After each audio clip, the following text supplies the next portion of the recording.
You gonna walk around aimlessly, you got zombie. Nigga, that's here. You ain't been on the streets lately. You know what I mean? What heaven is now. Look, we sitting up here, live big screen. It's heaven for the moment. You know what I mean? Hell is jail. I seen that one. Trust me, this is what's real. And all that other shit is to control you. If the churches took half the money that they was making and gave it back to the community, we'd be alright. If they take half the buildings that they use to praise God and gave it to motherfuckers who need God, we'd be alright.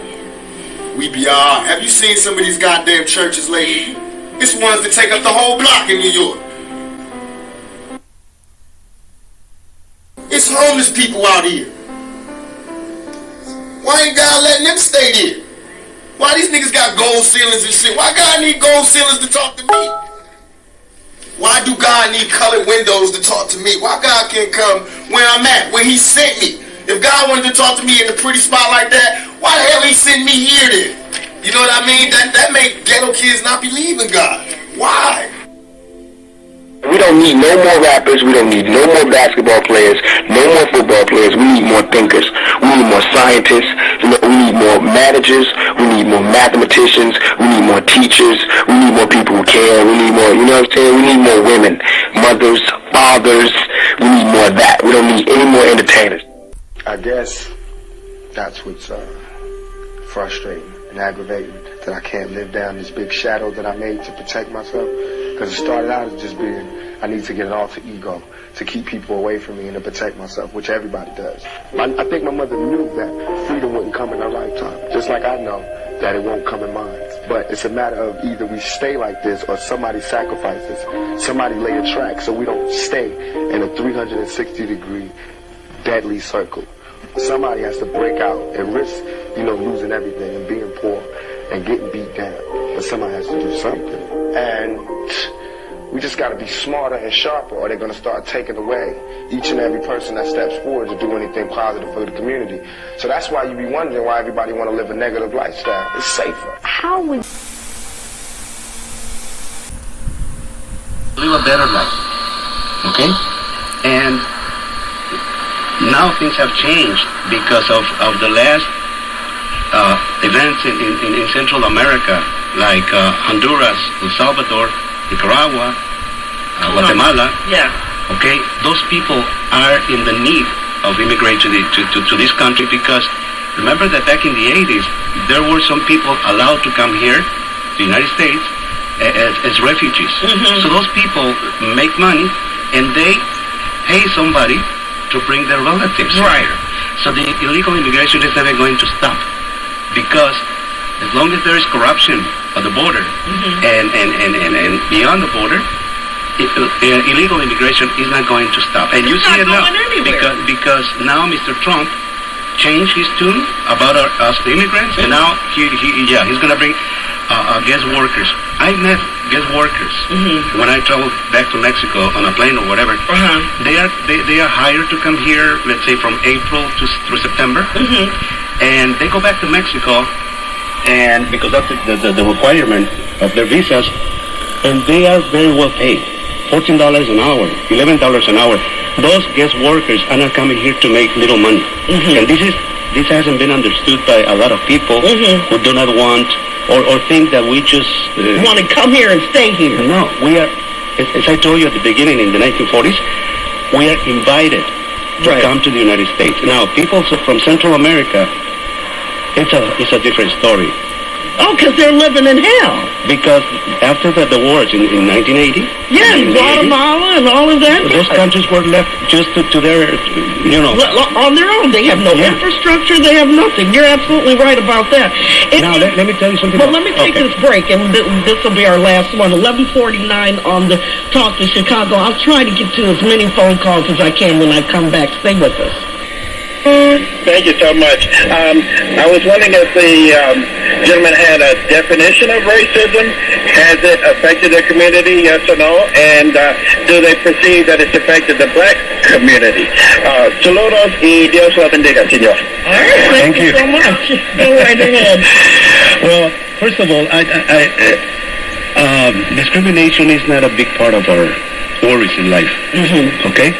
Because in Latin America, I think that there's more discrimination in Latin America than in the United States for the people who come here. Especially black people. No. Black Latinos. Latinos, not black, but Latinos at all. Well, black Latinos are treated pretty poorly in places like Brazil. But not in Mexico.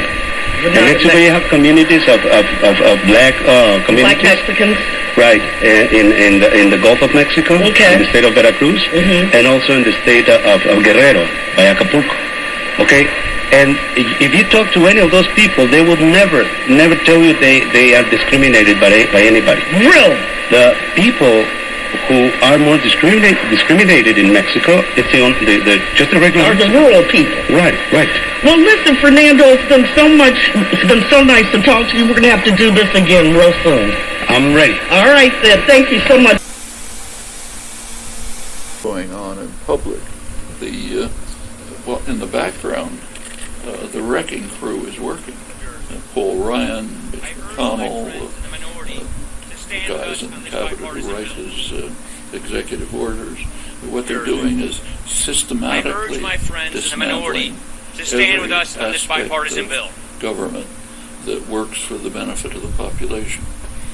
This goes from workers' rights to pollution of the environment, rules for protecting consumers. I mean, anything you can think of is being dismantled.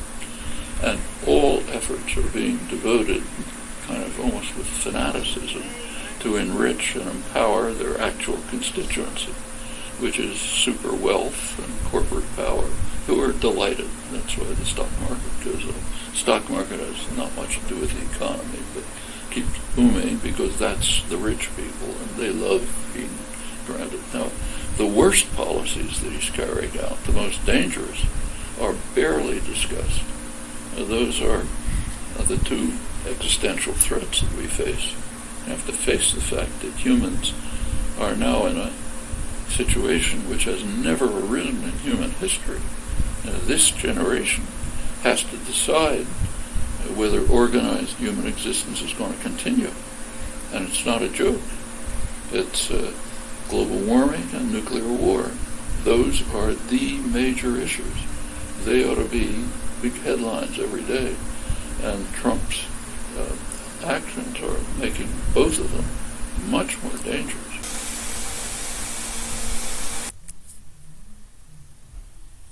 Federal Aid Highway Act of 1956, signed by Dwight Eisenhower June 29, 1956. It stretched out some 41,000 miles of new interstate highway. The main purpose of it, according to the U.S. government, was to protect the U.S. against an attack.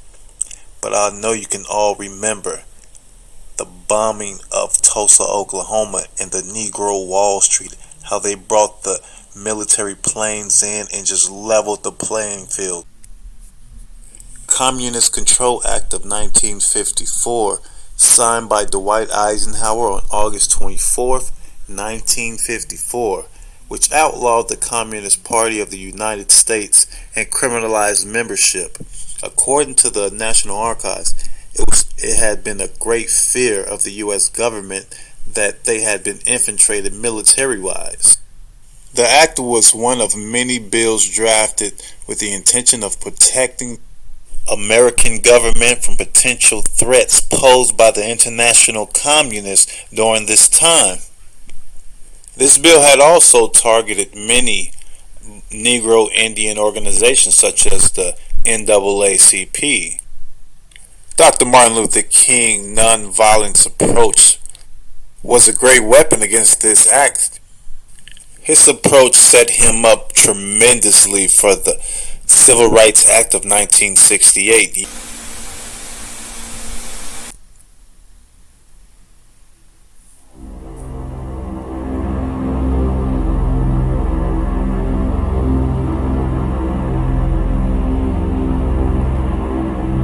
What happens if your own government is using more force and more coercion on its own citizens for the purpose of achieving its political ends? Is that government engaged in terrorism? American people expect us to protect them and protect their civil liberties. I'm going to do that. What is being sold to the American people today as Americanism if you peel off the label, you find so much similarity to what we were fighting against by fighting communism and Nazism and fascism. The government's now putting a national ID card together. We will be carrying our papers, and they have recommended that we check points throughout the country. Some type of physical proof, such as fingerprints or retinal prints, have to be on it. Desires of the people really have no consequence. They go out and they vote. It doesn't make any difference which candidate they elect. Mr. Curtis, are there programs that can be used to secretly fix elections? Yes. This is absolutely Orwellian. I mean, it's talking about Big Brother looking over your shoulder in absolutely everything you do. There is no constitutional basis for a tax on the wages of Americans living and working in the 50 states of the Union. Period. End of argument. If Americans just learned that the IRS was actually knowingly deceiving them, that would be enough for them to rise up and put a stop to it. You caught me unprepared. I'll come back. No, I don't want to do that. There had to be a law, right? Where is the law? Show me the law. Why is the Supreme Court decision silly argument? And I think we're finished. They think it's the law, and they have all the guns. You know, it's an authoritarian approach. Now we can see a new world coming into view. A world in which there is a very real prospect of a new world order. The latest technology for identifying people when they make purchases is actually the implantable chip that you can actually embed directly into human flesh. Can a microscopic tag be implanted in a person's body to track his every movement? You will rule on that, mark my words. A chip and everybody would be the universal monetary system par excellence, because there'd be no escape from it. Americans have been taught to expect their salvation from government instead of recognizing government as the most dangerous threat they'll face in their lives. It doesn't matter which one it is. I say in the movie, stop being good Democrats, stop being good Republicans, and start being good Americans. And being a good American means freedom of the individual, not freedom of the institutions. I'd like to, well, that's a police state. You know, we're supposed to be a country of law, right? Mm-hmm. And so in my research, to find out where there's any law that requires you to pay a tax on your labor, I discovered the chain of events and how it works. Let me explain it to you. In 1894, Congress tried to pass a tax on your labor, and the Supreme Court said it's unconstitutional and you cannot do it. In 1913, they passed an amendment to the Constitution, the 16th Amendment, which they said allowed that. Now, first of all, in reality, the amendment was never even ratified legally. Yeah. But let's put that aside. The so-called graduated income tax. Right, the graduated income tax. Right. They said it was never even ratified, but let's put that aside.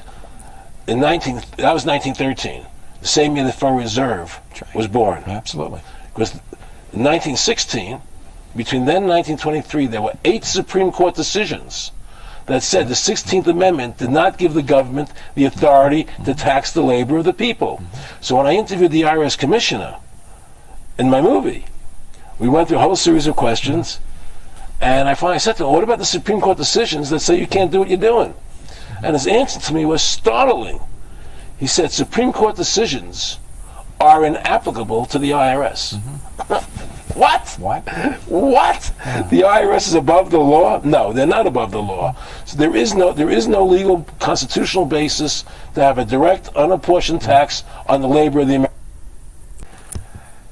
Where's it go next? You know, I'm not a seer, but in my view, we're going towards martial law and complete totalitarian. Yeah, I believe we're going into complete totalitarian government. I believe that the American people have lost their way. We've lost our freedoms. America, I call the movie Freedom to Fascism because the definition of fascism, a corporate state, is big government and big corporations working together to suppress and stifle the people. Mussolini's corporate state. Right, exactly. Yeah, and that's what we have in America today. We have a fascist government here. I'm frightened because of the multinationals. Well, you should be frightened because these people are controlling our lives. You know, we're no longer in charge of our own lives. Everything we do today is done by. It's like believing in a sense that America from the beginning was supposed to be a democracy. You keep hearing it's a republic. Of course, it's a republic. Sure. It's a constitutional republic. Absolutely. Right? And if you ask 100 people on the street, what form of government is America supposed to be? We have a democracy. 98% will tell you it's a democracy. It's not. And they don't get this. A democracy, 51% control 49%. It's tyranny of the majority. I wouldn't want to be part of the 49%. In our constitutional republic, 99% of the people couldn't take away the rights of 1%. You have rights because you were born. You had God-given human rights. They're your rights. Intrinsic rights as a citizen. Intrinsic rights. And the government can't take them away as if they're a privilege.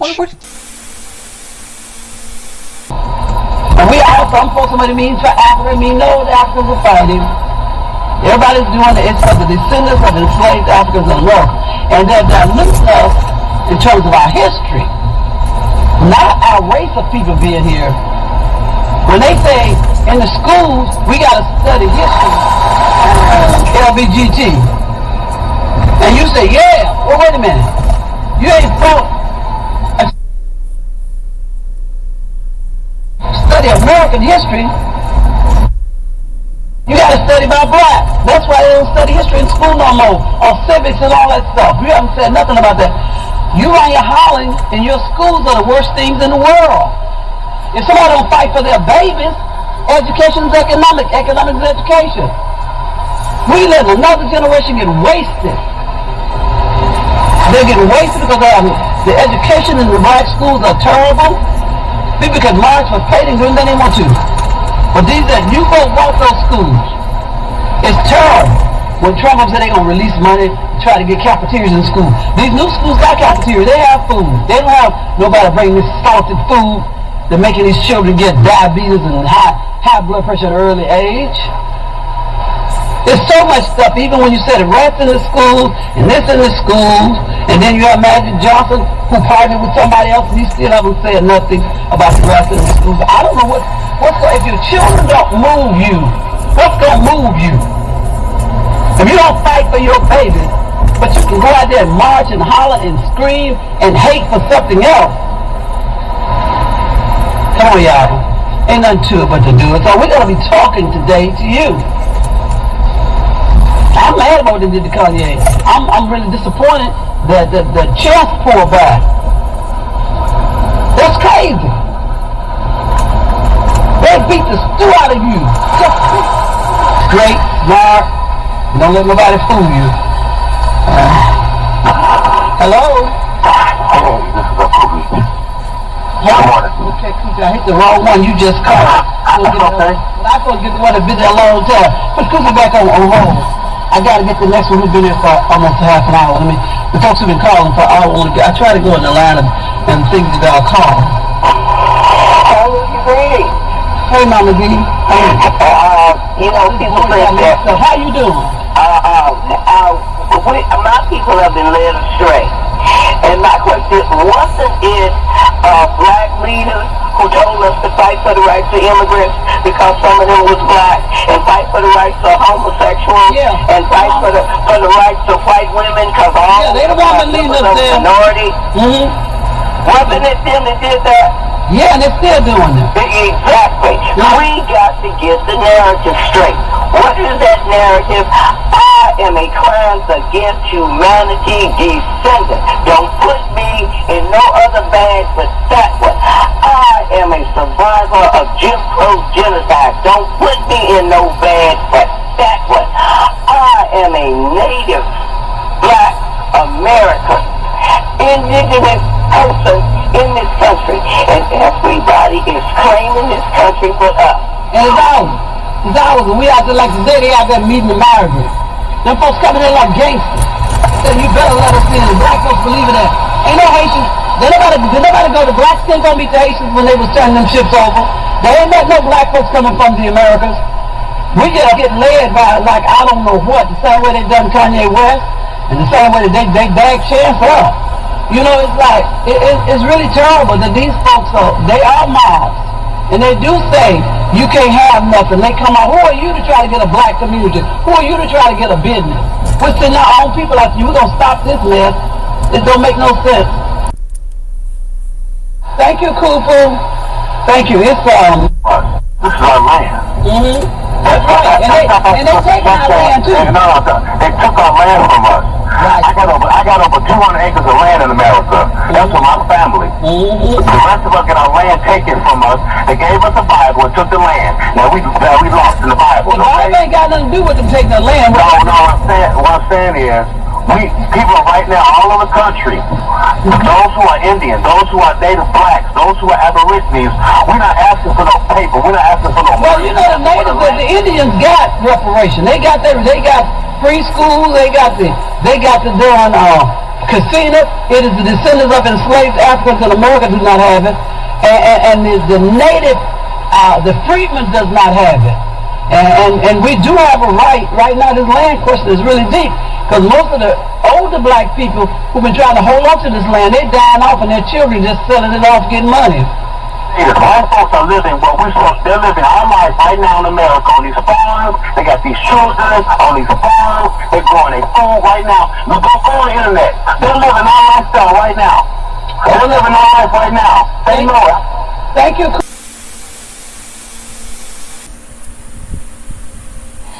But who exactly wins?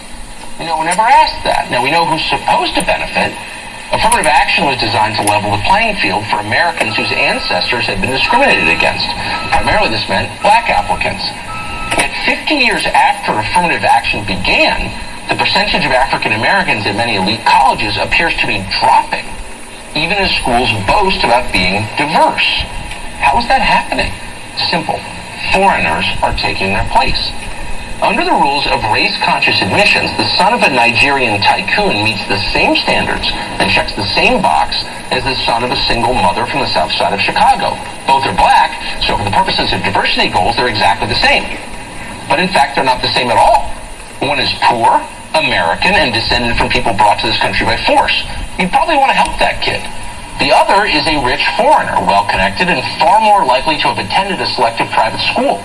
He doesn't need your help. Yet who has a better chance of leveraging diversity standards to get into Harvard? You know the answer. The rich kid does.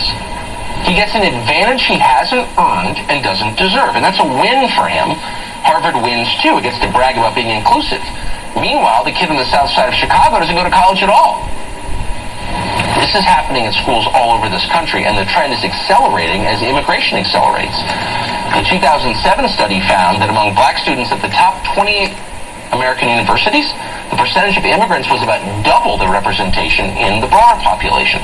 At Ivy League schools, students from immigrant families accounted for fully 41% of black freshmen. And Harvard, a study 2 years earlier, found that 2/3 of all black undergraduates were from immigrant backgrounds. This is the opposite of what affirmative action was designed to do. Yet over time, the definition of who is eligible for affirmative action has expanded even further, moving even farther away from where it began. In many places, illegal aliens now qualify for lower admission standards. Universally identifying as Hispanic rather than white gives applicants the equivalent of 130 points on the SAT. So this is a huge advantage for newly arrived immigrants over native-born Americans.